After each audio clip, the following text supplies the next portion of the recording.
If you can have confirmation that the live stream has been started. Yes, the live stream is started. Thank you. So welcome to this meeting of the Adults and Wellbeing Scrutiny Committee being held on Monday, the 6th of September 2021.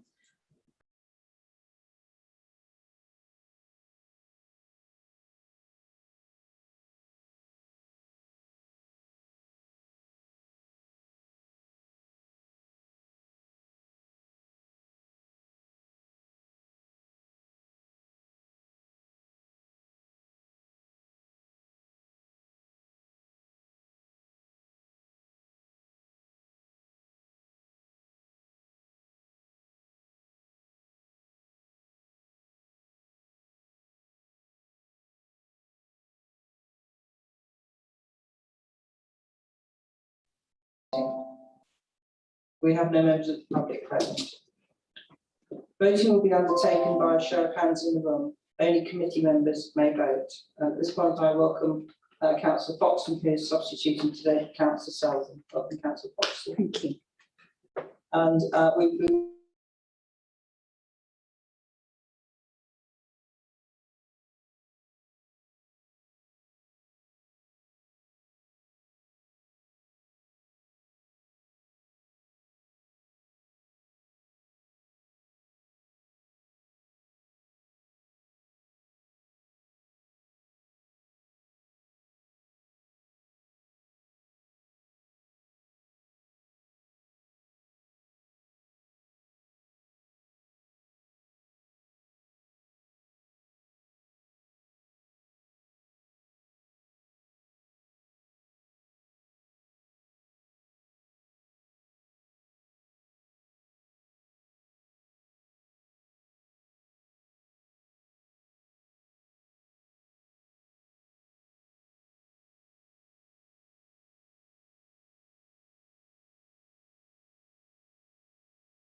I'll Councillor abstain. Foxton, you're abstaining. Thank you. Duly noted.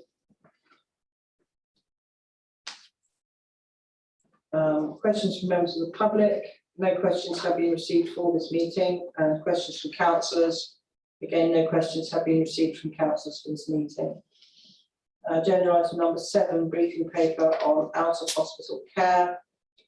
To consider the attached paper on out of hospital care, including continuing health care, discharge pathway and self-funders, and to determine any recommendations the committee wishes to make. I'm just going to make a comment at this point to say that my expectation on this, as it had gone through the work programme, was that we would be looking more holistically at the range of out of hospital care, ways in which both the local authority and CCG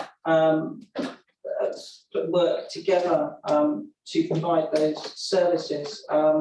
What has come through to us has been more of a focus on continuing healthcare, which the committee will be aware is something that has come before the committee on more than one occasion. Whilst I'm quite happy to have it come again, and I think it will be a useful session today, in my mind there are also still issues that I would have liked to have discussed in more detail today, although if those officers present or on Zoom are able to touch on things like Home First and other areas of out of hospital care to give us a sense of the completeness of the offer, that would be helpful, and it would also help us possibly in setting an agenda around this at a meeting in the future at some point. So if that's agreeable to everybody. Thank you. So Smith's actually got his hand up. thank you. Mr. Smith, would you like to say something? Thank you, Chair. Thank you for your comments. I agree with the comments that this report could and should have been slightly more comprehensive than the version that's in front of councillors and scrutiny chair today. We will work with our colleagues in the NHS to produce a more comprehensive report around out of hospital care for the November session. I believe there's been some slight miscommunication within my directorate, and I apologise for that. And of course, we would expect to come forward with reports as per the chair's request. We can give a brief assessment of the out of hospital care arrangements as they stand today. I can confirm that they are subject to a further business case that is still under discussion between ourselves, the CCG and the WVT. We are in a very mature position in terms of that business case, and I believe the business case will be agreed between the three parties very soon. What I can confirm is in the interim period, we have agreed a funding stream to continue with the current discharge to assess process until the end of this financial year. Councillors may or may not be aware, central government funding specifically for discharge to assess does officially end in September, but we have agreed as a system that we should continue to support discharge to assess as a concept and as a function until the end of this financial year, and that we should continue to work together, progressing, of course, towards the integrated care system in March 22. I can confirm that currently Home First continues to be the front line in terms of reablement services for the council and the wider system. We continue to provide discharge to assess hospital discharge services within Hillside as a care home, and 14 beds within Hillside are currently dedicated to discharge from hospital. And of course, we continue to support hospital at home, which of course hopefully will avoid people needing to be admitted, and so subsequently reduce the resource requirements on both the NHS and the local authorities. So there is an extensive response, and I apologise that today it's not in front of you in a paper that I would have hoped. We will bring that forward in November, but of course we're happy to take any questions from councillors or scrutiny members today, and I'm sure that we will be able to respond to them.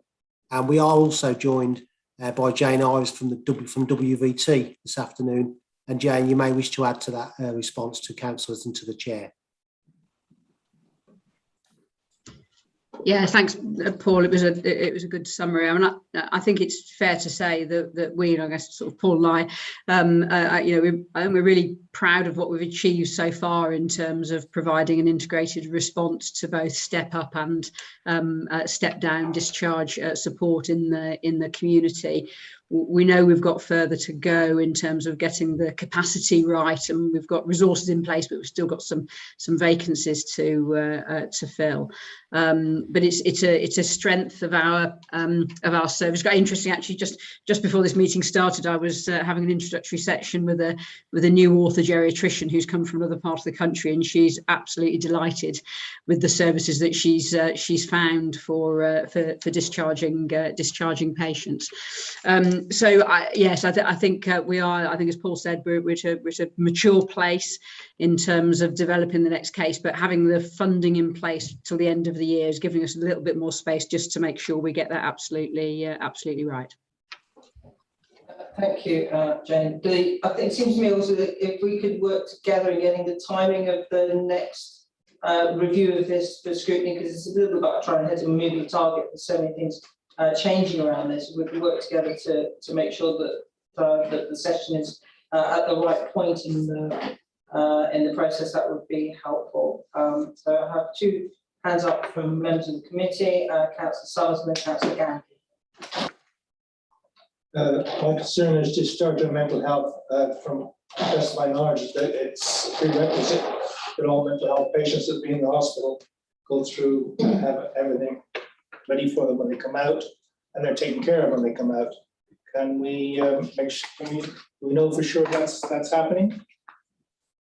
I know there was something that went through cabinet, must be a month ago. Am I way off base here? So we have a question about we're seeking reassurance around discharge of mental health and support once those people have been discharged. Mr. Smith? Thank you, Chair. Thank you, Councillor Summers, for the question. I think the document you're referring to, Councillor Summers, was a review and a new Section 117 policy that was put through Cabinet approximately a month ago. That policy that was constructed jointly across Herefordshire and Worcestershire, of course, to mirror the new Herefordshire and Worcester Mental Health Trust. So we now have the protocol that is across the whole of the STP. It is an agreed protocol with NHS partners and the local authorities. It documents the new arrangements that will go forward, and it actually came into play in July.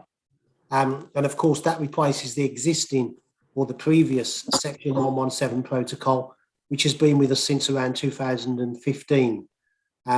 It was a great piece of collaboration across the system. It will improve the outcomes for individuals on discharge into Section 117, and it will, of course, ensure that people only remain on Section 117 as long as is appropriate, and people don't languish within that legislative position. And we work together as a local authority and the Mental Health Trust to ensure that we provide good quality care to people in that position. In addition to that, of course, anybody that is discharged from hospital under the normal discharge regime, of course, we work with our partners in the NHS to ensure that regardless of the underlying mental health condition, that we continue to provide excellent services to those individuals in line with our general policy with the Mental Health Trust. So there is a lot closer integration, I believe, with the Trust since it became an STP footprint. And the new mental health strategy is on its way through the system, and Section 117 has recently been signed off. So I hope that gives you some assurance, Councillor Summers. Thank you, Paul.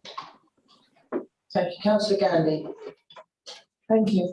I recently spent some time in Hereford Hospital on the lung ward. I was a bit concerned. There were four beds in the cubicle I was in. I was the youngest person, which tells you something. And 50% of the people that were there with me, according to their consultant, could have gone home. They were not English, they were Welsh patients, that they could have gone home, but they weren't able to go home because there was no facilities for care for them at home. And this was the middle of May. So at the time, I know the hospital was not under any pressure from COVID at that particular time. It is under a slightly greater pressure now than it was then. But I was extremely concerned to think that 50% of the cubicle that I was in, and I'm not sure about the other cubicles, there was a real struggle from patients who desperately wanted to go home because they were from Wales, and the facilities available for them was not as good, or didn't appear to be as good as for people from Herefordshire and the surrounding area. Thank you. Jane Ives. Yeah, so so as of today, I can tell you where we are. So we've got 29 patients who are medically fit for discharge today who are still in beds, either the acute or the community. The situation's probably a little worse than it was in May. I have to say the situation in Powys, which was at one point, so Powys patients make up around about 20% of our workload, and at one point they accounted for 50% of our delays. That isn't the case at the moment. They've done quite a lot of work in the last month or so, and so of those 29, 6 of those now relate to Powys. There are 16 which relate to Hereford, and that's we really over the last 18 months we've been generally less than 5 relating to Hereford, but that is quite a bit of that is related to, say, those vacancies in the Home First service. So I know Paul and his team working incredibly hard on getting those vacancies filled. So that's the positions we are today. So Powys are actually in a much more contained position than they were previously in the year, but we need that to continue and not slip back to where it was again. That is very interesting. Councillor Summers. Just out of concern, we've got the new hospital part opening up. I think there was 29 beds extra, or 15 bed, not sure which. But it seems that we're losing those beds before we even start. If we still have patients on, they're ready for discharge, they can't be discharged. we're not freeing up beds is what I'm trying to say. Any ideas on how we could change that? Well, I think it is just as I said, really. So locally for Herefordshire, it's primarily around getting the home first service recruited to, and Paul may want to say some more about that. But you're right. The new and we don't call it a new hospital. We call it a new ward block. That's due to open in the next 3 to 4 weeks. And that gives us an additional 18 beds on site, but it also gives us a flex ward of 16 beds. So it's actually 34 beds physically available to us, but we don't intend to use 16 of them other than if we've got a surge of pressure. So they're sort of really for winter pressures. But yeah, the point is right. In the middle of COVID, we were down to less than 10 discharge delays, and that would be a situation we would want to be in all of the time, and that's really why we're working on the discharge to assess sustainable plan. So we've got that sustainably funded in our system for the longer term. Thank you, Jane. Thank you, Councillor Summers. I'll just add to Jane's points. You're absolutely correct. Of course, beds are always at a premium, and the last thing we want is people in beds that are fit for discharge. It is difficult. The perfect solution is that we have 0, of course. I'm not aware of a system that's reached that, but of course that's always our aspiration. The difficulty, I guess, is always that capacity needs to be in the right place at the right time, and sometimes, being quite open, and I think we've been candid with scrutiny in the past, sometimes geography can play a part in that, and we try to eradicate that as much as possible, but it is a reality that sometimes geography can play a part. But as we stand today, we are in a position where we don't have a funding issue for Home First. We have the budget, the BCF funding is available, but recruiting care workers is increasingly difficult, and has become increasingly difficult over the last, I would say 18 months, but acutely over the last 3 to 6 months, and is reaching quite a difficult position as we speak. Of course, care is unfortunately not an attractive career option for a number of people, and the pandemic has not helped with that, because of course people saw that the care sector was at the very front line of our pandemic response, and unless you are an individual with the right mindset, the right commitments, and the right aptitude, it's not a sector that would suit you as an individual. So we have to work quickly and very, very progressively to ensure that we recruit not just numbers, but the right people into the role, because recruiting somebody and then them leaving within a short period of time is actually probably worse than not recruiting in the first place. So we are working with our colleagues in Hoople, and we are working closely with our colleagues in the NHS to bring new recruitment approaches, to work on terms and conditions, to look at development and learning opportunities, and to create a true career in care, which is again an aspiration that we've been attempting for a decade, to my knowledge. You'll be aware of noises and rumours and various things coming out of the media and the government that there may be a potential solution for adult social care. I shall hold my breath and hope that that does happen at some point. But ultimately, it is about terms and conditions and career path. And I'm proud to say that Herefordshire pays the best rates for home care in the West Midlands, and I am really proud of that point, I have to say. But it's still not enough. We still need to ensure that care workers are recompensed in exactly the way that they should be, and we still aspire to a better wage for care workers and better terms and conditions.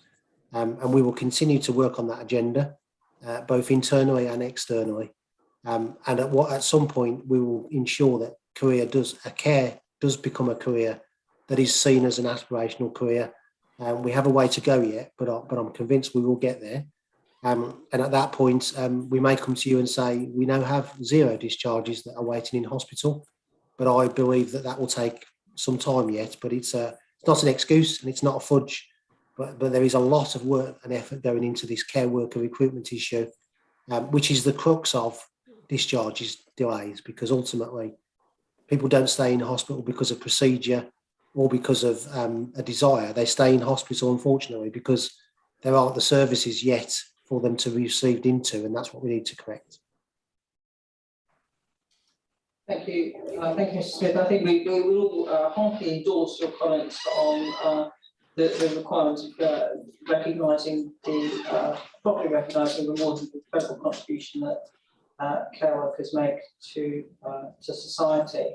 Now I have a question from Councillor from Councillor Price, and I'm conscious that we've been joined now by Jane Lodwick, who will be presenting on the paper that was in the agenda. So I will take the two committee members and then turn to Jane to comment on the paper in the agenda, if that's all right. So Councillor Tillett. Thank you, Chair. A sort of general point and then a rather more specific one. When I first opened this briefing paper, I wasn't exactly sure what we had to scrutinise, if I'm perfectly honest. Much of it, if we, page 14 and 15, date back to recommendations made by this committee 3 years ago, which is certainly predates the three of us even being elected. And yet you look at those recommendations and 3 years later, what is there for us to scrutinise? Recommendation A about the upskilling of social workers, there's not even a response. Recommendation B, a very specific commitment, there is no such commitment. And recommendation C, a report back in 6 months' time, and the response is, well, we're quite willing to do it 3 years later. If we're to make any sense of scrutiny, and indeed to work together, as is pleaded for in the extra amendment addendum, well then surely I may be missing something, but after 3 years, surely there should be some answers, or at least a recognition that there isn't any answer. So when this does come back in a month or two's time, I'd hope that some of those blanks and some of those requests from 3 years ago would at least be acknowledged, if not fully answered. And in particular, and here's my detailed point, this committee and others who attend it know that the whole issue of the eligibility for CHC and the funding issue has been vigorously pursued by a member of the public and wholly unsatisfactorily answered from her point of view. And 18 months ago, at the March 2020 meeting, since my computer won't recognise the system, isn't it a good job I wrote it down in ink?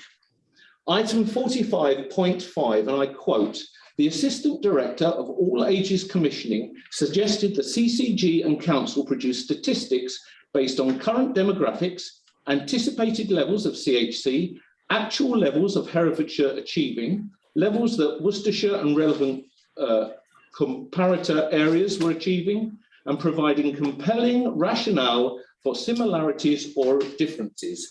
And the Associate Director of Nursing said the CCG were happy to do this. 18 months on, that's not acknowledged or provided either. So can we please have some meat on this barest of skeleton? Otherwise, it makes a mockery of what we're trying to do here today. Thank you, Chair. Thank you, Councillor Tillett. Yes, I think there will be some of this meeting will be given over to looking back over the past recommendations and where we have been. I don't want us to get completely lost there though, because we also need to be looking forward. But I suspect that what we will maybe do is have a recommendation that the recommendations that we had already made be actions properly considered by all those concerned. But we'll see where we go with that. Councillor Price. Why is she defending? Oh, me. Oh, sorry, there you go. Hello. It's regarding the care package and the release of patients home. I've been involved in a couple just lately, one very successful and one was a bit of a disaster. There's only percentages, the good and the bad. It's probably more good than bad, but any idea how it goes that way? Because when it goes bad, it goes pretty bad. When it goes well, it goes fantastic. That's my question. Thank you. Thank you, Councillor. I'll try to respond to that. Of course, I would say this, wouldn't I? But in the very large majority of cases, it does go incredibly well. We have very well resourced discharge lounge, which is often involved in the discharge of people from hospital. Of course, we have a lot of joint posts within that, where people work jointly for both the council and for the NHS, and that's an incredibly useful piece of collaboration. Of course, we have complaints within adult social care, and we welcome those complaints, and we respond to them comprehensively and resolve those issues. And of course, there are other routes that people can raise concerns with the council should they be unsatisfied with the service that they've received. We have approximately 800 people that are supported by home care in the community, and a similar number in care homes within Herefordshire. And then, of course, we have a very similar number of people, younger adults, and other services that are provided by the council. So there is a very large cohort of people. We do receive a small number of complaints when things don't go well, and of course, as I said, we welcome that. We want people to tell us when we've got lessons to learn, and we do learn those lessons, I hope. So the very large majority does go well. We can all find examples of when it hasn't, and of course, I want to see all of those so that we can address any deficits or any structural differences that exist. But generally, when things don't go quite as well as perhaps you would like, there are some underlying common reasons for that often, and it is generally a communication issue. People have made maybe an assumption that somebody knows something and they don't, so there's sometimes some communication breakdowns. Sometimes it can be, being frank, more haste, less speed. So sometimes things are done with the best interest and the best endeavours, but they're slightly rushed and they shouldn't be, and they're done in a way that means that we sometimes miss the detail. That doesn't happen very often, but it does occasionally. And also we have to be better at communicating with patients, citizens and the public on expectations, because of course we absolutely want everybody to expect the council and the NHS to provide exemplary services, and of course they're deserving in receiving those. But sometimes expectations, we need to ensure that people's expectations is where they need to be, and in expectations need to be set with good communication from us as a council and from a partnership. So if there are any specific examples, I would absolutely welcome them being brought to my desk, because we will look into those in detail, as we do with every complaint, and provide a resolve. And of course, there are other avenues available to individuals. But ultimately, I do believe that we have very high quality services in Herefordshire. We have a very high level of strongly rated independent sector providers. Of course, we do have some that we have to work with, but we do have a very strong representation of good rated. We are very well resourced in Herefordshire. I've worked in a number of systems, and certainly the quality assurance, commissioning, adult social care and discharge services are well resourced in comparison to many other systems, and I believe we have services that reflect that. But ultimately, we can't always get it right, and I would be disingenuous if I suggested that we did. On the occasions we get it wrong, I said I would like to be cited so I can look into those particular issues. But as a general rule, I think we do get it right very often, and sometimes we get it absolutely perfect. And it is a joy to be involved in people's care when they provide complimentary feedback of what they've received and how they've been supported and how their families have been supported. So I don't know whether that answers your question, Councillor, but I believe that in the majority we do what we need to do and we do it well. there are always going to be the odd occasions where we don't, and I would like to be cited so we can address those if should we need to do. I don't know whether other officers that are present, such as Jane or Jane Ives or Jane, we want to comment, but I believe that that's where we are as a council. Thank you, Mr. Smith.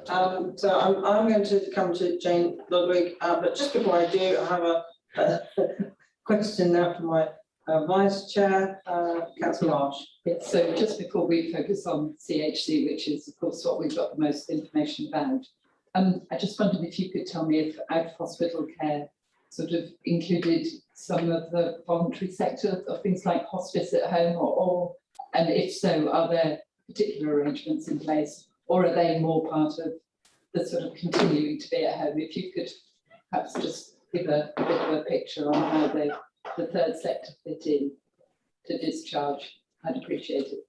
Thank you, Councillor Marsh. I shall start, and then I'm no doubt Jane will want to add to that, because there are some services that are commissioned directly by NHS that the local authority is not the commissioner on. So the voluntary sector, of course, in Herefordshire, incredibly active, very, very successful. Of course, we have Talk Community, which is our response to the community, which incorporates the third sector very healthily. The third sector are represented on the new Integrated Care Systems Board at a strategic level. So we have we Health Watch, our partners within that board. We personally, as a council, commission the third sector for an infrastructure grant. So we provide a contract to the third sector via HVOS for them as an organisation to support as many voluntary sector agencies from an infrastructure perspective as they possibly can. And of course, we also have a number of contracts that are commissioned with the third sector directly. And of course, during the recovery programme for COVID, which is happening as we speak currently, a very large amount of that funding and a very large amount of the activity is directly with the third sector, because of course, let's be frank, the third sector knows our communities better than we do, and definitely can support communities in a way that the council would always struggle to do so. And Talk Community is our vehicle to use that and to ensure that as a council, we work with communities via Talk Communities to ensure that we support people.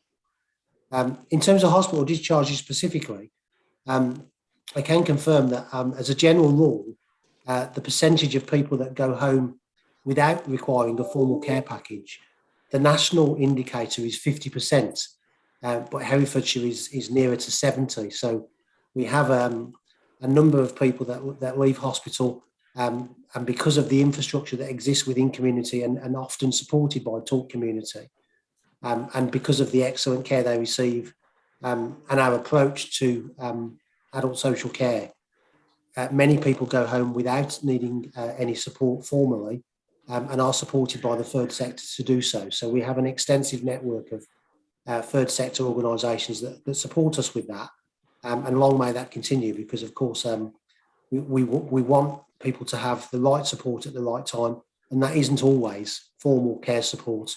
But of course, a very large majority of people that leave hospital do leave hospital and go into Home First and have reablement services for up to 6 weeks.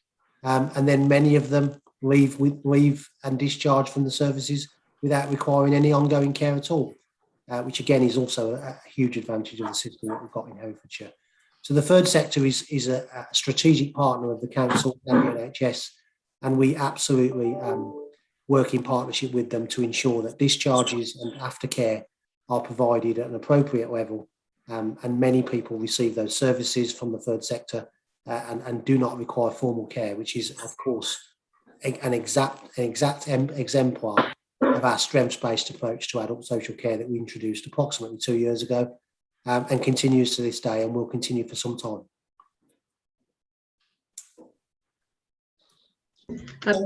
Tried just a couple of things to that. Paul mentioned a couple of things there which might expand slightly more. I mean, this sort of One Herefordshire partnership and the way that we're working now compared to the way that we were working 18 months ago at the start of COVID is really very significantly different, and that level of integration means that it's brought health services through the council and through talk communities much closer to the voluntary sector. So I think all of that is really positive. And just in terms of picking up the specific around end of life care, so what we put in right at the beginning of COVID was an integrated hub with the hospice. So the hospice provide obviously hospice based care, but they also provide hospice at home. My teams provide specialist palliative care and specialist palliative care nurses and doctors, both at home, in the hospital, and supporting the hospice. There's now a single hub, so all of those calls for what patients require come into a single hub, and that's where they then decide which bit of the service is the right bit of the service that patient. So that's working really very well indeed, and is something of an exemplar. The outcomes we have for end of life care for Herefordshire patients is benchmarks incredibly well for numbers of people who die in their place of preference, those who don't die in an acute hospital bed. So just to expand on that a little bit more. Thanks very much. It's very, very interesting. Right, so now I'm going to turn to Jane Roderick, who is the Associate Director of Nursing and Quality, to comment on the report in the agenda. Jane. Good afternoon, everybody. Thank you very much for inviting me to speak today. My name is Jane Lodwig. As said, I'm the new Associate Director of Nursing and Quality. I've been in post for 6 weeks, so still finding my feet a little bit. And I have come from Warwickshire, where I've been living and breathing CHC for the last 5 years. So it's something I care very much about. Again, personalised care and getting it right first time are things that are really important to me. I've got a big workload ahead of me. I've had some really positive and really encouraging meetings with lots of colleagues across the system, and I'm really looking forward to seeing what we can do together to really make a difference. So I presented a very brief paper, which is really just giving a position statement and update, highlighting the actions that are already underway, and some of the progress that has been made through the CHC Partnership Board, which is working really well. So we had that meeting today. So that was sort of I've managed to attend 2 of those in my 6 weeks, and actually there's a lot of good work underway there. So first of all, actually the CCG and the council are working together on an operational policy, dispute policy, choice and equity policy. And once the council feedback has been received, the final policies will then be submitted through. This is a really good opportunity to actually work jointly, to get to know individuals, to get to understand some of the challenges and issues within different systems. And I'm really sort of happy to be doing that together. And I think that's a really helpful thing. I'm going to be honest and say I inherited a backlog of dispute cases, which had really, some of which I absolutely hold my hands up and say have been too long without resolution. So we're proactively working through those at the moment, and we will be moving forward with a new policy and a collaborative approach to resolve them in a much more timely manner, and ensuring that we embed learning across all the teams. I think some of them have been sat there for too long, and we need to actually make a pragmatic have a pragmatic discussion and an agreement on actually how we move forward on those. But it's about getting it right for the individual. It's about making sure that we share that learning across all the teams, and where things haven't gone right, it's about making sure it doesn't happen again, and that's really important. So I've shared links for the website. So the website is being, CHC website will be further developed to include links for all partners. We've got a joint training programme already in process, which is based on the National CHC Competency Framework. And in fact, we've actually had an agreement last week where both across Herefordshire and Worcestershire, we've got volunteers who will become train the trainers across the system, who will work together, develop their own networks, and really sort of help us take that forwards. And again, that opportunity to reflect together, to learn together, to audit together is really, really important. And I think we just need to make sure that we take the impetus now, we do that development, and then we make sure we embed that and we have that regular sort of training and reflection and audit going forwards. We share the CHC action plan, which is across Herefordshire and Worcestershire at Partnership Board. So that gives us the opportunity to identify current issues across the system and really share our plans to address them. And we've got a really increased focus on quality across all processes, and that's absolutely right, my remit. And one of the ideas I've brought with me from my previous role, because it was so effective and so helpful, is to do an end-to-end stakeholder review of the whole CHC process. I did it 3 or 4 years ago now in Warwickshire, and we ended up with a memorandum of understanding that gave us a really clear support of supporting people discharging outside of from hospital. So we had an MOU that basically gave us a risk share agreement, so we knew what we were going to do. But then we had the opportunity to actually reflect on the whole of the CHC process. We agreed paperwork for mental capacity assessment, for consent, all the way through to a joint verification, a joint audit, and a joint training programme at the end. And that's very much something I want to work with all partners to achieve across Herefordshire and Worcestershire, because it had such positive benefits where I was previously, and I think it will be really, really helpful. And it will also give us a real opportunity to understand the challenges in each of the systems, and I think that's really, really valuable too. So I just ended this with saying, within the context of increasing numbers of referrals to CHC and challenges that we're all facing, the whole health and social care sector following the pandemic, it's really more important than ever that we all work together to meet the demands on our respective services, and we deliver services to those who rely on us, which are efficient and effective and transparent, and actually, you know, and we're accountable for those. And I really look forward to working with you all. Thank you very much, Jane Roderick, and we have Jane Lyons. Other Jane. Hi, Jane. Nice to meet you. You probably know I worked in Warwickshire and I did an awful lot of work on CHC about a decade ago. And so let's catch up to see how much of that good practice we can bring across. It's I'm really excited you're here. Absolutely. Thank you very much. I look forward to it. Thank you both.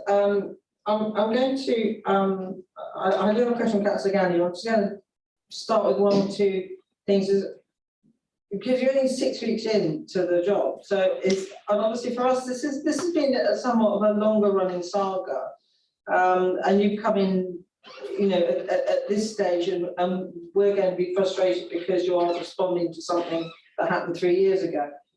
So I would ask you, I know you're probably like super busy, but if you could go back over, even just looking at the notes within the agenda, of the various questions and issues that have been raised by this committee over that period, and which still require action or answers or clarifications or something, because it's very frustrating for us as a committee to discuss and make recommendations and give our thought and care to a subject, and then for that not to progress to a satisfactory conclusion, so that we can sort of know that we've done our job. And I would be very grateful if you could find the time to do that. There are 1 or 2 very specific things, which is the outcome of the NHS England review post the Parry report, and this seems to have become you know, that we raise it and we said yes, any minute now you'll get a copy, and it simply never appeared. So you could look into that and see if indeed there is such a thing. And if there isn't such a thing, if you could just say that, would be helpful. And then we can just cross it off and stop asking for it. And so forth. So I won't go through them all because it's pointless. It's in the agenda papers. If you could give that some attention, we'd be grateful.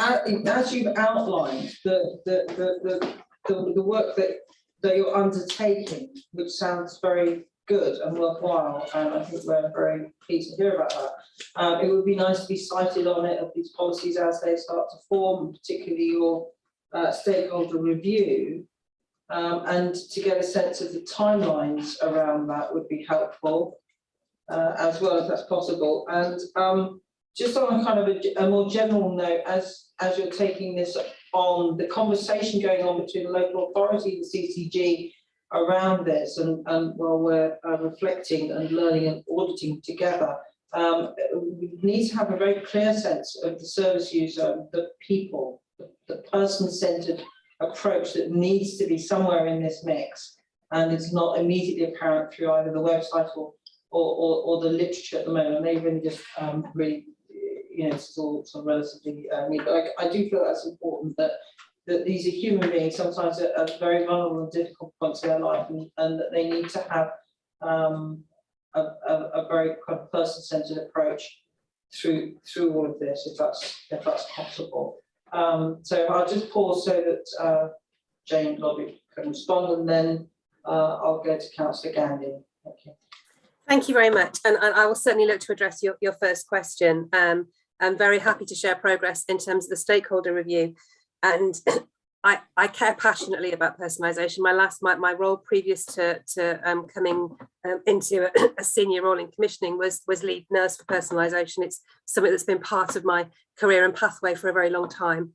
I agree with you. I think there's lots of things we can do to make it better, and to be more transparent, and to ensure that we engage people right at the beginning of the process with the right information all the way through. And I think that's really crucial, that actually we do that. So it is something I care a lot about. It is something I'm prepared to incorporate into everything we do, and very happy to sort of come and provide updates going forwards.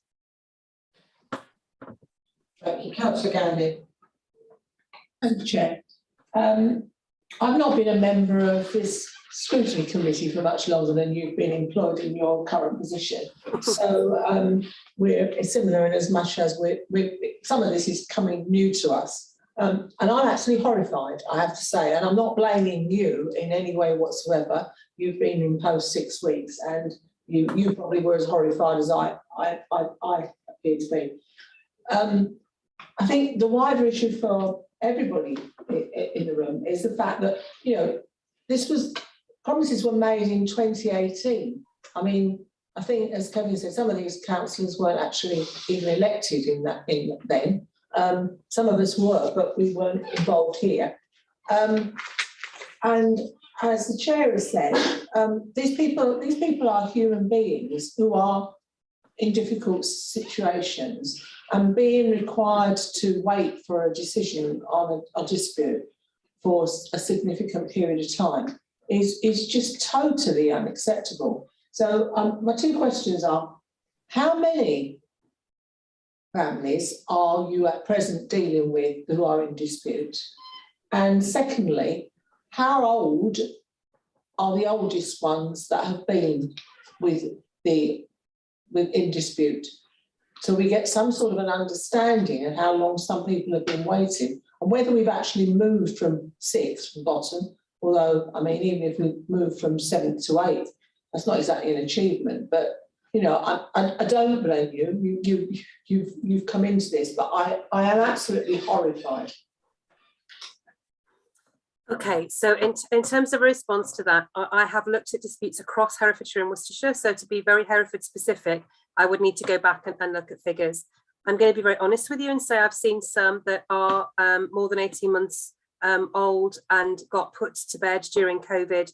And I really need to look at that. Those are the cases I referred to earlier. I really need to look at them, because I think it's probably unrealistic that actually we're going to be able to really, too much time has gone on. So we absolutely have to address them. We absolutely have to look and be very honest and have honest conversations with those individuals. We also have to make sure that that doesn't happen again, even if we have another situation where actually we have huge challenges like we've had during the pandemic. So I have a list. There is a list of about 10 patients, and that's across Herefordshire and Worcestershire. I'm very happy to come back and provide a very specific update next time. I have no issue doing that. What's really crucial to me now is that actually we make sure that whatever's happened previously doesn't happen again, that we embed the learning from it, and then we get it right first time. And those are words that I'm using with my team on a daily basis. And I am working incredibly hard to drive quality, to drive the quality of assessments, to put the challenge in, to make sure actually that our decision making is always sound, that we are doing the right things at the right time, and where we have a dispute, we manage it in a very, very timely manner. The dispute policy that I want to put in would actually really bring it down to days to resolve disputes, not weeks. And I think that's very much what I want to do. That's the system I've come from. That's what I'm used to working with, and I will do it. Thank you. Thank you, it's very good to hear. Councillor Summers. Well, I've been on the doors for some time, most except for the odd break. This is a personal opinion. I've never been totally content with CCG. And as far as I'm concerned, they've been holding me up, been working one arm time behind my back. Now CCG's moved into Worcester. A question is, how much does the CCG have to do with their current position? Sorry, I'm not sure. I apologise. I'm not sure I picked. I think the sound went during that. Could you repeat the question? How much does the CCG have to do with their current position? They can't be hard to deal with. They can't be hard to communicate with, and you almost have to twist an arm to get anywhere with them. So the question is, how much are they holding us back, or holding you back now? Okay, so I'm from the CCG, and I think that, you know, I feel that it's been a really challenging position for the CHC team during the last 18 months. I've come in right at the end of that, but I am really clear in terms of what I need to achieve now, both in addressing any of the old backlog cases that need to be addressed, but and equally in making sure that the future doesn't look the same as the past, and we absolutely get it right. For me, the framework is really clear. As I said, I've lived and breathed it for the last 5 years. It's what I do day in, day out, and I know it very well. And we need to make sure we get the evidence right, we get the decision making right, we get the communication right, and we resolve our disputes in an efficient manner. So that's really all I can say. There are some things that I've come in and I've said, okay, that shouldn't have happened. My job now is to make sure they don't happen again. That sounds very good, and I think we have to be moving forward. I think it looks like we might be, but once again, the biggest problem I think is communication, and if we can sort that one out, we'll make a pretty big dent. And is it communication and red tape? Perhaps, I don't know, but they tend to go together sometimes. But anyway, thank you very much.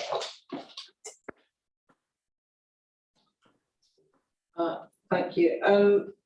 The conversation earlier was touching on complications in discharge with discharging into Paris. So I'm on the other end of that equation, being a Herefordshire resident accessing primary care through Welsh GPs. So I'm just flagging that up to you as you know, making sure that we're looking at possible stalls between which, you know, gaps you can fall into. That might be one that CHC could possibly throw up and have a look at making sure that there is no problem with provision on where the borders are working in either directions with devolved administration. Some more detail around the training that you mentioned in the report would be welcome. Okay. I think, do you mean the Train the Trainer NHS England programme? Yeah. Okay. So what we're basically, so we have a board, that a training panel that meets across Herefordshire and Worcestershire, that's meeting regularly now.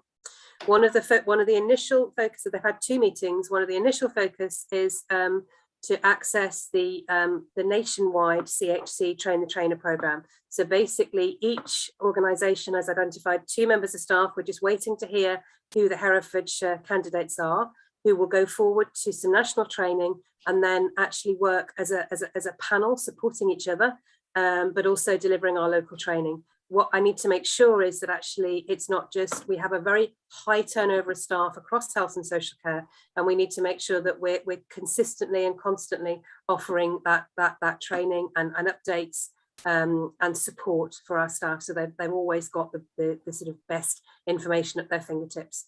So that's actually the programme, but it's a programme that's recently started. It will continue to meet regularly, and will continue to look for opportunities really, and we'll also facilitate some external training where that's required. Thank you. Do you feel that there is sufficient advocacy and support for families applying for CHC to help them navigate the system?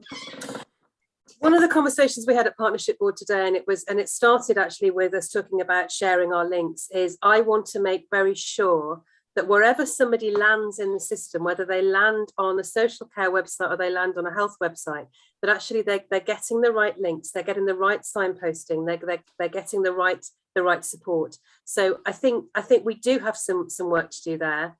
And I also think in terms of dealing with complaints and appeals and confusion, sometimes about where to go next. Managing expectations right at the beginning is really important. So we need to empower our staff to have some of those conversations right at the beginning and be very clear, so we can be clear and transparent with people. So I think there is definitely improvements that can be made.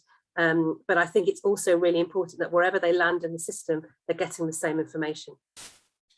And is that likely to be part of the training programme, Ben? It's absolutely part of the training programme, but I also anticipate, so comms will very much be part of the end-to-end stakeholder review as well. Okay, and I asked previously about a sense of the timeline on the end-to-end stakeholder review process. So when I did it in Warwickshire, it really took us 6 to 9 months, because what we did was meet as a group, and then each individual sector went off with a particular area. So it might be MCA and DOLS, it might be verification, it might be the DST itself. We're proposing to start that in October. It's not going to stop us doing sort of trying to drive quality and improve right now. But I absolutely passionately believe that is going to be a really important thing for our system, to develop relationships, to develop networks, and I anticipate the outcome will be some sort of memorandum of understanding where we've actually worked through all those difficult scenarios that tie us up in knots, whether it be hospital discharge, whether it be sort of a complex patient scenarios. So that's the sort of timeline I'm anticipating. But it really depends on that engagement and all those pieces of work, once they've been allocated, coming back in, so we can actually agree on the output. It just might make sense for us to try to join up with that in our own work programming and timing our response to what you're doing, rather than just come in at some random point in the Absolutely. to try. So if we could work together on that, would be really helpful. The other thing that would be quite interested in, I know data seems very, very challenging at the moment because of COVID and everything's somewhat unusual. But whether or not there'd be any value in triangulating funded nursing care and fast track with CHC, and is there a kind of when one goes up, one goes down relationship between these different things, or are they all complete? Is there no relationship at all? Because it could appear that there would be a relationship between low levels of CHC and high levels of funded nursing care. From my perspective at the moment, that doesn't appear to be. So FNC seems very stable, whereas we've seen an overall significant increase in CHC across Herefordshire and Worcestershire. And again, I'm talking about across both areas for me. But there's been a very significant uptick in CHC eligibility really within the last 6 months. But actually FNC does seem stable, but I haven't actually had much of an opportunity to interrogate that data at the moment. I've just really been able to take it for what it is. But I will be looking at every single area: fast track, FNC, joint funding, CHC eligibility. Everything will come under scrutiny, because we need to get it right first time. Thank you. I mean, that's probably it probably goes back over a longer time period, and that's and I acknowledge that it's going to be very, very difficult for you coming in after this the COVID, which is will throw up all sorts of anonymous figures in data streams. It's going to be quite hard to know what to look at, and that's going to be quite a challenge, I would have thought, for you going forward, to understand where the service is at. for me, where the service needs to be is getting it right first time. If you drive the quality, if you drive that decision making, if you drive the evidence, everything else really does follow. So I think that's really where my overall focus is, but I'm responsible for all of these areas. So they're all going to come under scrutiny. Thank you. I'm just going to draw the attention of Parish Council officers as well as the CCG to the recommendations from the November 2020 scrutiny, recommendation J. It was agreed with a Part A and Part B, and whether or not we have any progress on that work. So Part A was a briefing note on the plan for people with complex health and social needs, etc., etc. So if you could pick up on that and just check where we're at with that and update the committee as and when, that would be very helpful. Again, it's another one of those sort of loose threads that just needs tying off. Thank you. Okay, no problem. Any other questions? Yes, Councillor Marsh. Yeah. One thing I understand is that for a long time CHC didn't include dementia. I'd be appreciating knowing whether or not that was still the case. And I guess the other key thing for me is an assumption that there will never be enough CHC for all the people who in a perfect world would access it, and I'm very motivated that, as it were, failing to get CHC actually does make sure that people are pointed to absolutely the best information they can be on what their remaining options are, and I hope that that will be part of your system explicitly. I agree. I mean, I think it's a really difficult and challenging thing, because CHC is a small percentage of people who have who have those sorts of needs will become fully CHC. It was never designed to be something that actually was all encompassing, which I think we can all have a view on, but that's what it is. But I think we have to be really clear that we're doing the right thing by the people that we're serving, that actually that our assessments, our evaluations, our evidence is absolutely right. And whatever the outcome, we're giving them information that helps them take the next steps in their journey. And I think that's really, really important. So I do completely agree with you that actually it is that personalised care, that all-encompassing approach that means that people aren't left stranded without understanding where to go next if their assessment is that they're not eligible for CHC. And if you could just update us on dementia, whether it counts as an eligible need, I'm not clear on that. So in terms of dementia specifically, the framework is very, very clear. It's not about any single diagnosis. So it's about the complexity of the needs across the 4 key indicators, and the decision support tool is meant to sort of draw that out, and it's about the evidence. So there's no condition that actually would automatically be eligible for CHC. I think that's how it's been designed. That's how it's always been applied.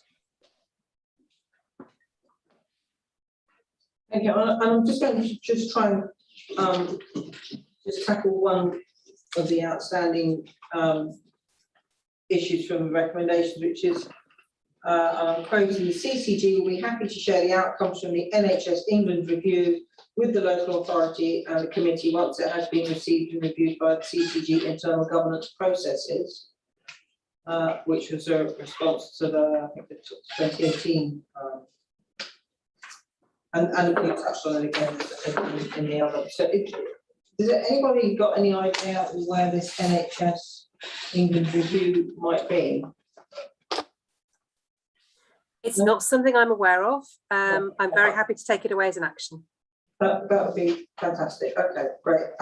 So before we move to recommendations, I'm going to turn to the cabinet member, Councillor Norman, cabinet member for Health and Adult Wellbeing, for any comments that she might wish to make at this time. Councillor Norman. Right, thank you very much, and thank you for being here first time. And like others, I'm very new in this particular role, so I'm learning a lot as I go along. The 2 things that stick out for me from what we've discussed so far are the things that actually haven't happened. So I am as concerned as you are about that. So we have the matter of families in dispute and how and when that's going to be resolved. It's very good to have your commitment to getting that sorted out as soon as possible and to reducing the times that it might take in the future. And then the other area that appears to have been lost perhaps or delayed is the business of the recommendations that came from, I think, 2 previous meetings, if I follow this properly. And again, they also need to be addressed and responded to. So as the committee members have made their views clear on that, I also would like to get some response to those. It's very important that we follow these things through and we get the full picture as soon as we can, so that we know where we're going and how we're going forward with that. I think other than that, thank you. Thank you, Councillor, and welcome. Excellent. Right, okay, so we've got some recommendations to consider. Is there anything you got anything? Would you like me to put them up on screen? If you can do that, it'd be absolutely splendid. So far. Okay.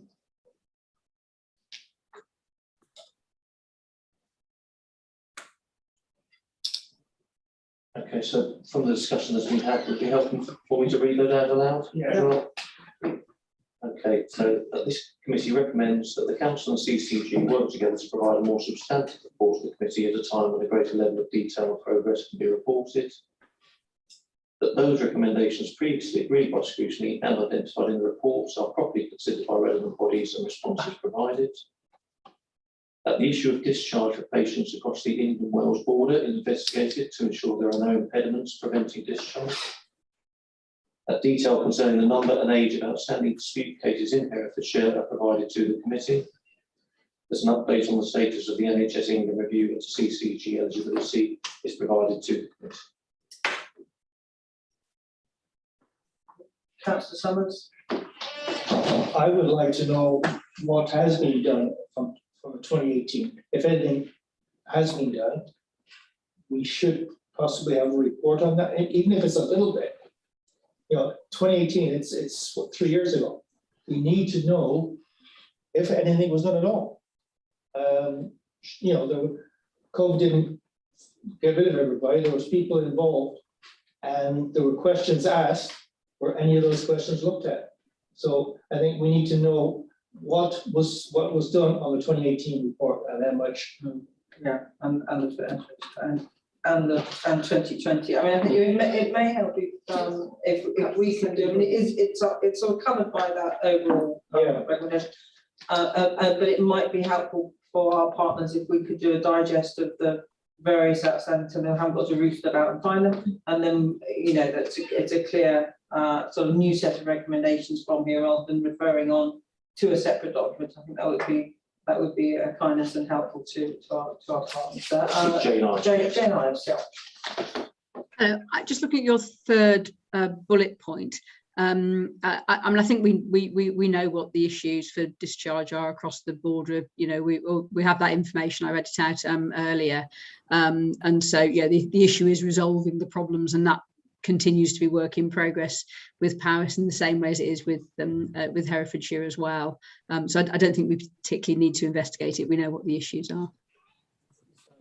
I think I was also sort of curious, really. There's nothing much underpinning this, but if as a Herefordshire resident accessing healthcare through the Welsh system, would I then be able to apply for CHCs in the English system, or would I then fall into supposing I took my secondary care from a Welsh hospital? I can choose. How would that work there? Jane Ludwig might know the exact answer to that in terms of whether it's your GP practice or whether it's your social care area. I think it's the second, but Jane will know. The NHS England who pays guidance is actually quite clear. It was revised last year in 2020, so it's online for anybody to have a look. They basically describe all the scenarios, including scenarios across the Welsh border.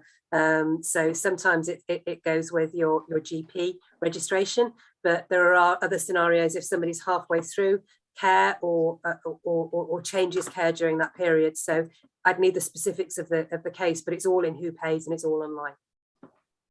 Okay, that's fine, because I think it was more the recommendation, more you know, it was a conversation point to say making sure that it was just something that everyone was aware of, that we sit in this kind of because we're next door to Wales and next door to the local authority, it can throw up complications in every area of healthcare. Particularly the more we're working with primary care network footprints, as it gets, you know, it's becoming kind of a usual conversation, as any regular visitors to this committee will know. So I'm happy to lose that as a recommendation. It was more of a point of information. Thank you. Councillor Summers. Right. The Welsh situation, as you just mentioned, has been going on for some time. We've really never come to any conclusions, and I guess that's the key here, is conclusions. Is there a conclusion anywhere close, or you're working on it, but is there anything close to a conclusion on it? Well, that may be a topic for a future scrutiny. The progress of the cross-border protocols.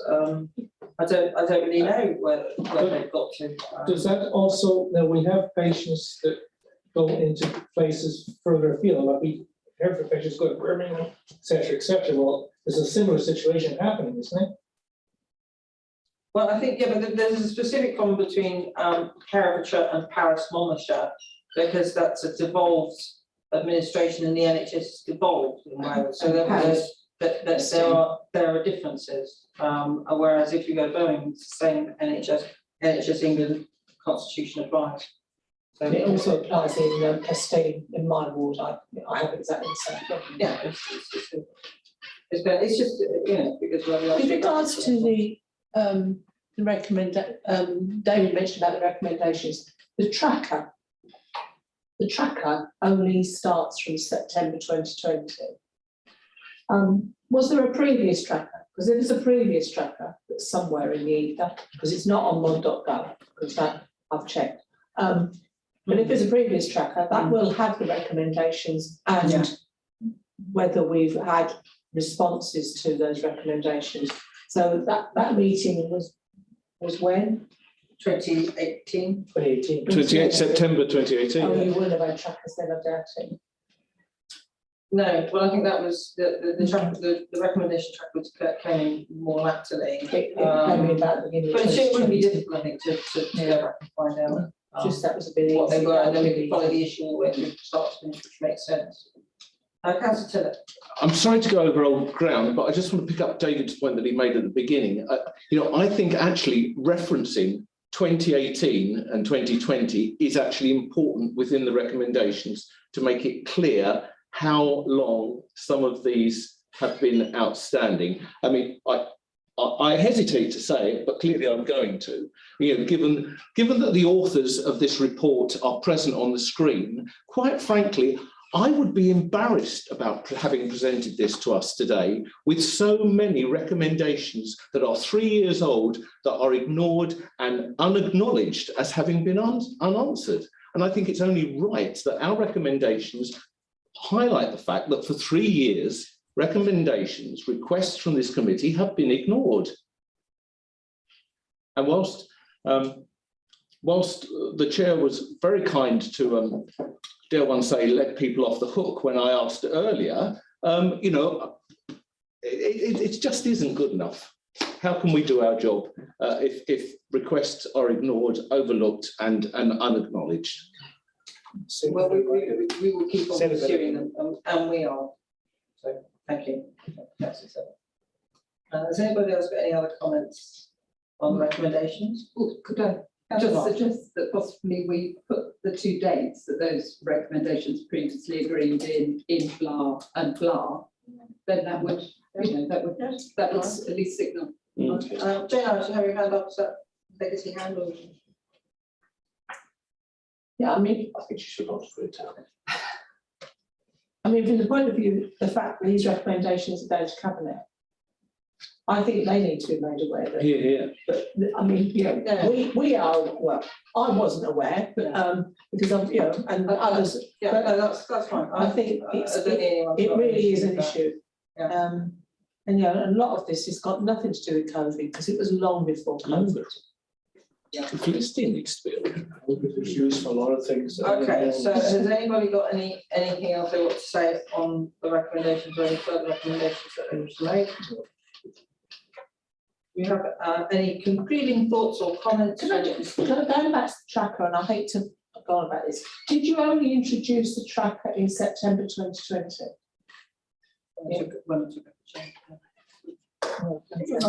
Yeah, I mean, probably 1920, yeah. I have to look back. September 2020 is only about 12 months away. Because I'm just thinking, are there any recommendations on another tracker that haven't been? No, I think that we know everything we need to know.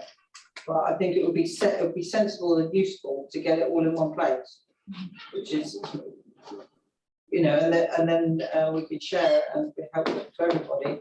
But the expectation, and I'm going to say this loud and clear, the expectation is that these recommendations will be properly, duly considered in action. And even if the answer is no, we need to have an answer. Can I just ask a question? The changeover from when CCG became part of the Worcester, there was this time slot. Now, I know in mental health, there was quite some ground lost during that transition, and more than people thought there would be. Now, how much was lost in this transition from Hereford to Worcester in that transition? Did things get lost in?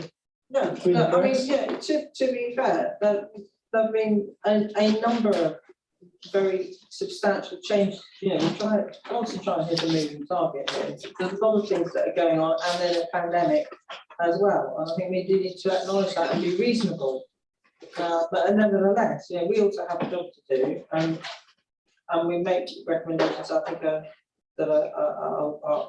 we try to make recommendations that are well thought out and duly considered. And it would be very nice if they would actually get substantial response at the earliest opportunity, given all the other things that are going on that make that difficult sometimes, and which we all acknowledge. I think Jane Ives does that. Oh, right, yes, Jane Ives. I may be speaking slightly out of turn here, but Councillor Summers seem to suggest that there's been a loss of something to Herefordshire from the two CCGs for Herefordshire and Worcestershire coming together. I personally, I'd say there's been nothing but gain actually since there's been a combined CCG across the two counties. So that may be me speaking slightly out of turn, but I thought I didn't want to leave it resting as if it was almost a fact that everybody was agreeing that there'd been a loss, because I from my point of view, I think it's been a gain. That's good to hear. Thank you. And I think I'm taking that as being that there would be potentially, administrative, something had been transferred from one person to another, and the kind of communication with this committee might be one of those things that falls slightly between stools. Certainly no comment on the service. So thank you for that. So do you have any concluding thoughts or comments on the recommendations from the cabinet member or officers? Mr. Smith. Thank you, Chair. I guess just to confirm and to endorse Jane Ives' comments to some extent. Of course, I've only been here since 2019, but even in that period of time with the merger of the CCG, I believe that we are moving forward rapidly with the partnership with the CCG. Jane and I have not met, actually. Jane Ludwig and I have not met really before today, and that's an error on my part, perhaps, because she's been in post for 6 weeks and clearly a very important post. I would have attended the meeting this morning, Jane, but I was otherwise engaged, unfortunately. But I do believe that the merger of the CCG has been very positive for Herefordshire. I think that we have a better position as a partnership, and I believe that the resources that are now being deployed into CHC will reap some huge benefits for the people across both Herefordshire and Worcestershire. And I'd really wish us to acknowledge that. And of course, recommendations to go back to 2018 is completely unacceptable. I would agree with you entirely. And certainly I will pick that up as part of my leadership of the directorate now and take that on board. I accept that criticism, councillors. I think that's a reasonable line for you to have taken. But I believe strongly that we now are in a position where we can take those recommendations forward, and I will ensure that as an Adults and Social Care and Communities Directorate, in conjunction with our partners in the CCG and WVT, that we bring forward proposals to answer those recommendations as soon as is possible. And of course, an extensive report will be submitted in November. And I believe that the work that has already been undertaken, I can see just about on the screen, I can see that Mandy's in the room, Mandy Appleby, and certainly Mandy has been working incredibly hard with our colleagues in the CCG around continuing healthcare over the last 3 to 6 months. And I believe that we are building on that now. So I accept some criticism from the chair and also from the committee. I think that's reasonable. And I would hope that you would give us the opportunity to rectify that and to come forward with a more extensive report and to answer some of the recommendations that have been put forward in the past. And many officers that are involved in this work are now perhaps more actively able to progress those than they were under the previous regime of a single CCG, which, if I'm being frank, didn't work that well for us in Herefordshire. And I believe that the merged CCGs is in a more positive position. Thank you. That's my impression as well. Thank you, Mr. Smith. I'm just, Mandy, would you like to say a few words, comment on the work that you're doing? Absolutely. I have, unlike Paul, who hasn't had the opportunity to work with Jane, I've met Jane on several occasions now, so even in that short time that she's been here.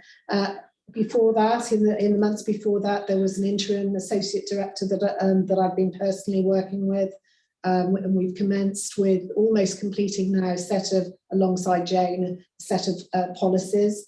There's been training in situ. Some of this you may already have known from the briefing.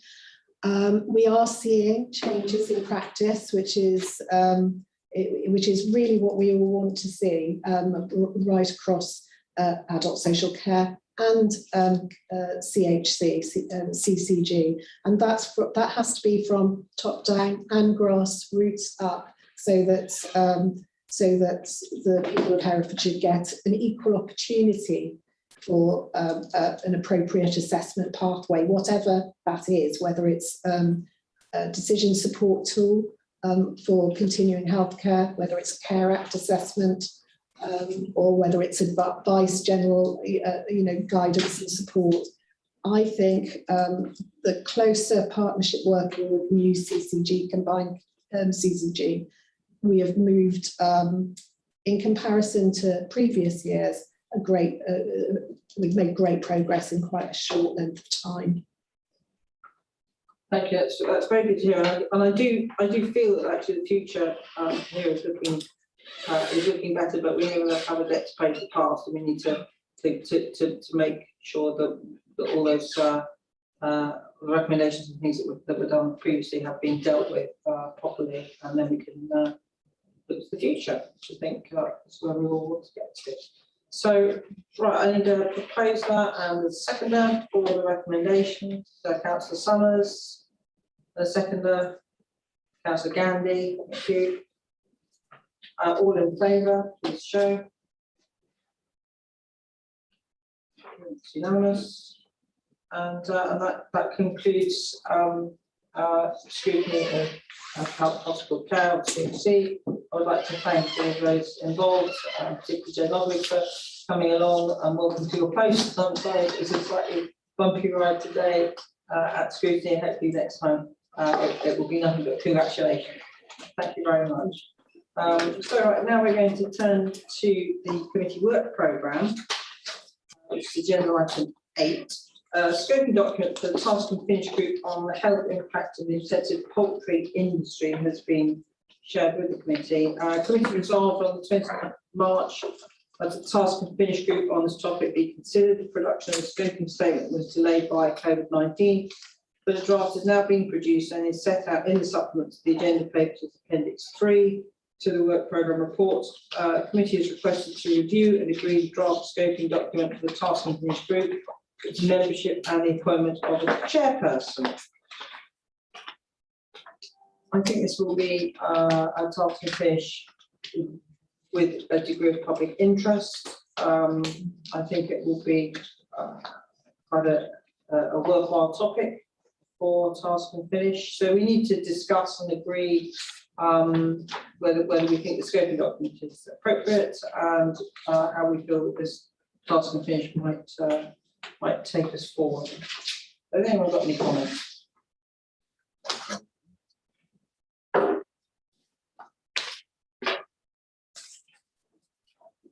Could you remind me what pages in the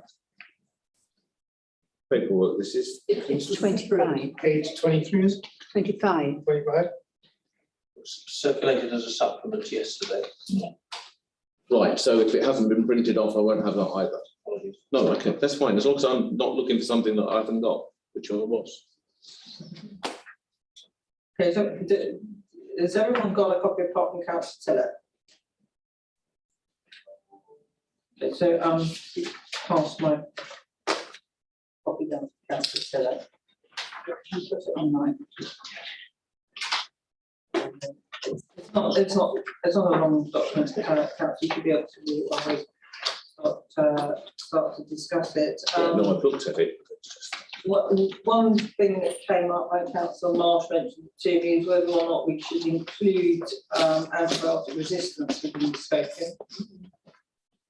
Has anyone got any thoughts about that?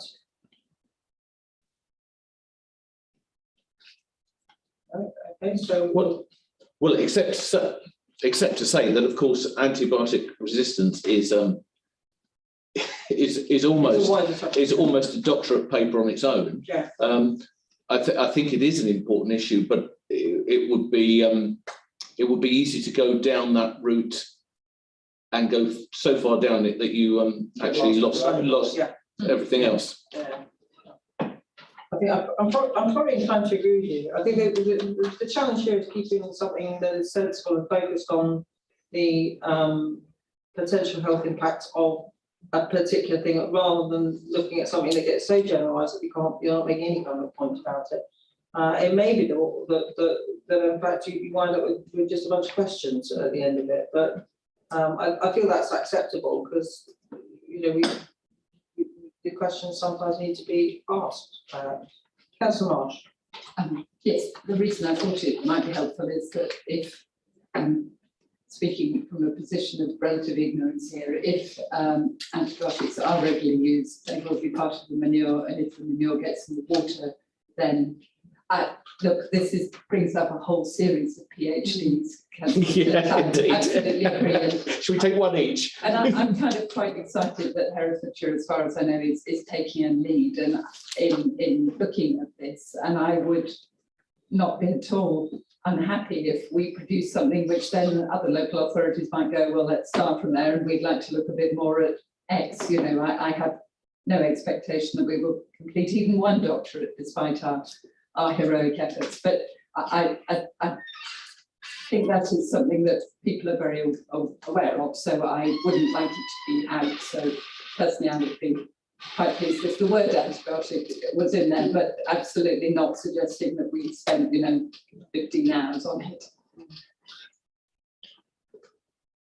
Yes, it may just be one of those things that's a question and nothing more. I mean, that's the point. I mean, I don't think that, in all reasonableness, a task and finish group in Herefordshire is not going to answer some of these questions. It's questions that are not getting answered globally. So, that doesn't mean to say we shouldn't ask the question. I mean, it may actually almost be helpful to broaden it and consider all sorts of chemicals in the broadest sense that are used in intensive agriculture. I mean, things like growth hormones and so on, which again have significant impact in water and so on. So whether it would be helpful to lump the whole pharmaceutical scene in one, perhaps. I think, it's tempting, but I think it would make it unmanageable as a task and finish. Yeah. So given that this is the first sort of tentative step down this particular path, I'm inclined to just do it a step at a time, try and keep it relatively focused. And even so, I was thinking probably, you need to have a session for should we say anecdotal evidence, sort of residents who want to talk to us about this. But that would be a session. You will need to have a session with growers. You'll need to have a session probably with the health and safety executive and people working. You need to have a session on existing research into this. There's enough already, I think, without going to broadening it out too much. Is my feeling. I was wondering if Rebecca Howe-Jones, if you want to make a comment at this point, Director of Public Health. Thank you. Yeah, I think it will be that challenge, isn't it, about trying to keep it within something manageable. I think what we've tried to look at or think about here are those sort of health, the health impacts immediate. So again, some of the exclusions is around the consumption of chicken or eggs from these sites as well. But I mean, I totally understand people's point about actually potentially this is the start of a wider piece of work. I suppose my view would be, yes, if we could leave the antibiotics and the other aspects out of it at this stage, that would be helpful again to keep that focus. But happy to obviously take the committee's view on that one.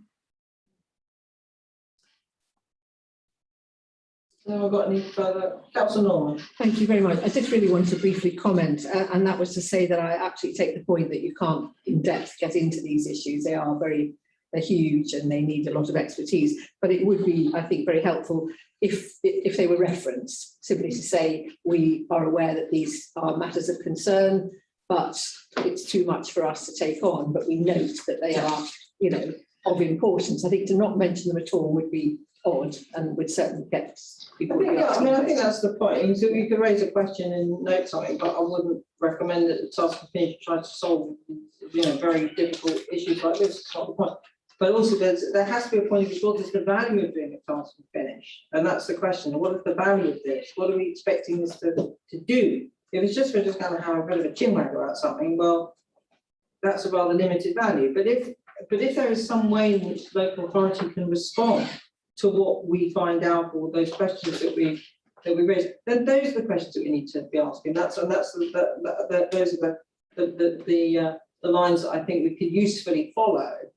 So if you were looking at, say, air quality, impact on air quality, that is something that we would perhaps wish to respond to as we formulate policies, and so that's trying to keep it kind of real and relative to the work that the rest of the council does, and how that might inform those decisions and those policies, and that to me makes sense. I think that's the value in doing it. Otherwise, I'm not really telling what you get out of it. Councillor Summers. Reading the question, consider the potential health impacts of the intensive poultry industry. Are we looking at what goes into the water, or are we looking at what goes into your belly, or well, it's principally going to be air quality issues, I suspect. Well, I think we need to look at that, because it's it could cover food, and I'm not sure whether it does, but I think the big problem with intensive poultry is probably water and air pollution.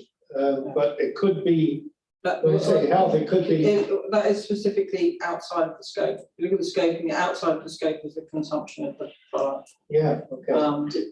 Because it's not really relevant to what we can do. This reason for the review, does this include members of the public who work in the intensive poultry industry? Because that to me, that's the way it is. An awful lot of ground. To consider the potential health impacts of the intensive poultry industry. But people who work in the industry are covered under health and safety legislation anyway, health and safety executive. So there is already a body of evidence and work and research and all that around that, and growers are conscious of this and take precautions and to look after the welfare of people working in the industry. Then should it not? But that's not to say they should be excluded. No, but should the title or the reason for the review, should it not say to consider the potential health impacts for the people of Herefordshire or the residents of Herefordshire of the intensive poultry industry. Or even just the potential public health. Yes, impacts. because at the moment it looks as Yeah, though it okay. refers to the people who work in the industry. Okay. Yeah, right. Yes, yes. I'm happy with that. I think that's a good The plan. insertion of a single word will do it, as Gilbert famously once said.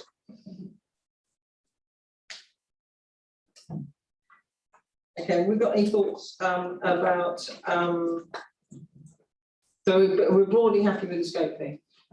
And if there are other amendments, I'm going to ask that committee are content for Councillor Marsh and myself to just sort of add the nuance and tweaks to it as it develops, rather than doing it all through the committee. That's agreeable with it, Councillor Marsh?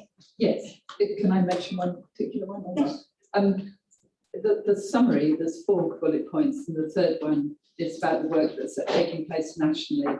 I just hope we could, to gather data, examine health impacts and also anything that's addressing those impacts. In the one below, it does say about addressing health impacts. So if we happily were to find that something was taking place that would address the health impacts, I'm sure we'd like to know about that as well, but it's a small point. Could just say examine and address health impacts.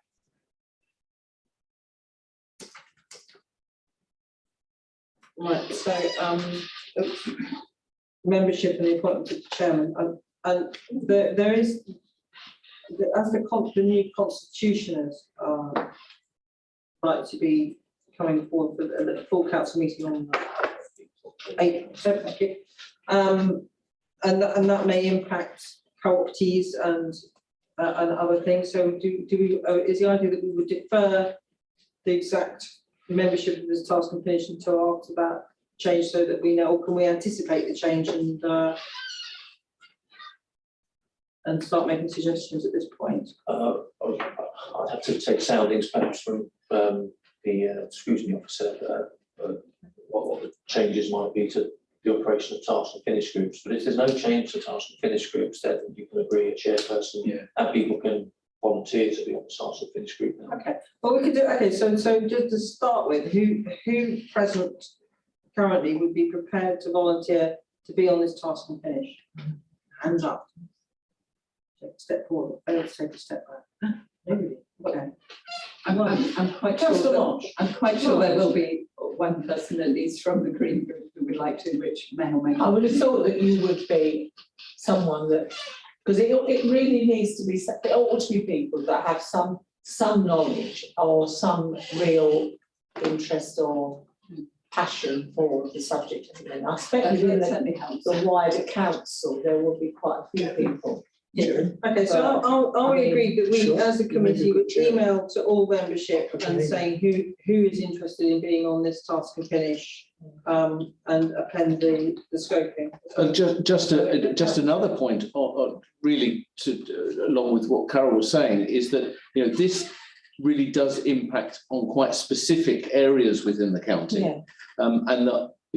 Certainly those of us who represent city wards, for instance, have almost no experience of this whatsoever, whereas there must be a lot of the rural wards where members will have much of that anecdotal evidence and experience and even casework possibly, and that we ought to find a way of making sure that that is captured, either by them being co-opted or being members of this task and finish group.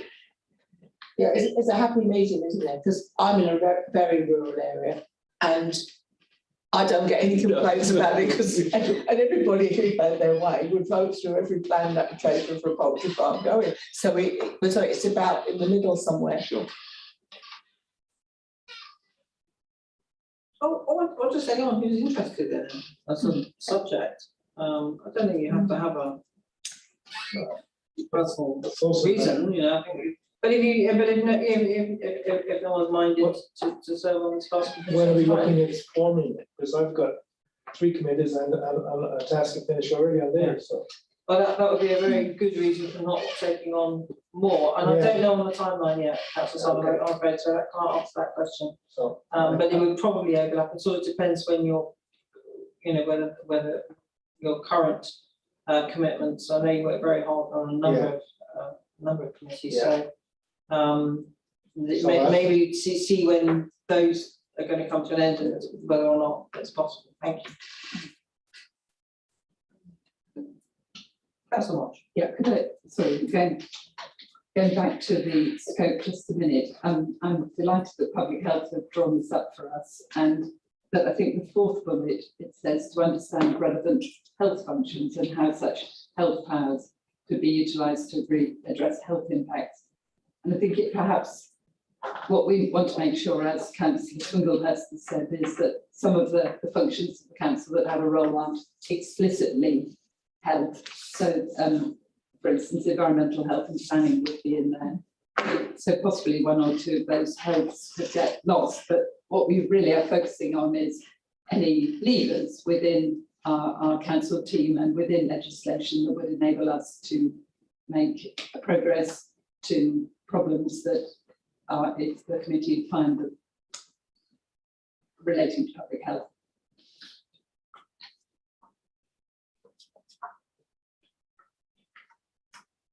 And then I'm minded to leave the, to choosing a chair and that till when we know who's volunteering, basically. So we'll put that forward for another day, if that's okay. Could I ask whether Public Health will be happy to support, people sort of lead support for this group? Because that seems to me that would be a very strong starting point. Yeah, can I come in and start with? I'm sorry. Yeah, very happy to support, and I would agree actually. Sorry, on your comment about removing health powers. I think yes, have it as powers would be much more sensible. Sorry. Thank you. So then the work programme, review progress against previous recommendation, review the work programme for 2021-22 and agree any necessary updates. So I take it we're going to have something November is going to have another go around at our hospital fair. It is conversation earlier, so but we do have something for agenda on the November agenda. Yeah, so can we make sure that we think that we can combine two regular items in an agenda? I might be a bit nervous about that as well.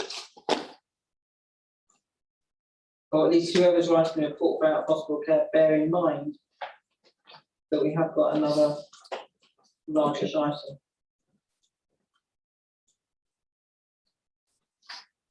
Right, so 3 recommendations that the committee notes the updated recommendation track in Appendix 1. Sure, we've all done. Reviews the work programme as Appendix 2. Have we got any further comments on that? Anything to include? And are we broadly content with the scoping document for the task of finish? And we leave membership till we can see who volunteers, chairperson likewise, and any minor amendments can be delegated to myself and the vice chair between committee meetings. All happy with that? Okay, all in favour? That's unanimous.